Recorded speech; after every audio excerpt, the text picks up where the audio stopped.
Bukan hanya cinta, Anggi berikan cincin kawin ke pacar gelap. Fahmi mengaku ikhlas melepas istrinya Anggi ke pelukan pria lain.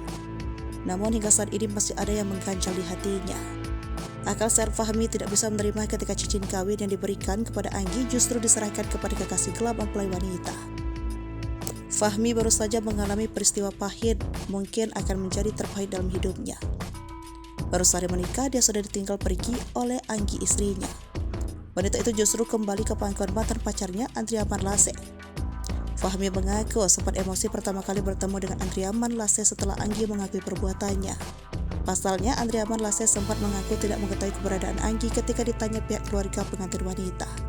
Pemuda 25 tahun asal Kecamatan Rancabungur, Kabupaten Bogor itu pun mengaku semakin sakit hati kepada Anggi. Pasalnya selain kabur menghilang usai akad nikah, ternyata Anggi memberi cincin pernikahan kepada Andriaman Lase sang kekasih. Hal tersebut diketahui Fahmi dari salah satu keluarga yang ikut menjemput Anggi saat ditemukan. Fahmi tak habis pikir mengapa Anggi tega memberikan cincin pernikahan mereka kepada Andriaman Lase. Diakui Fahmi dirinya bahkan bisa mengalahkan Andriaman Lase andai kata bertarung di ring tinju. Fahmi diketahui telah menjatuhkan talak cerai secara agama kepada Anggi di hadapan Andriaman Lase dan mertua.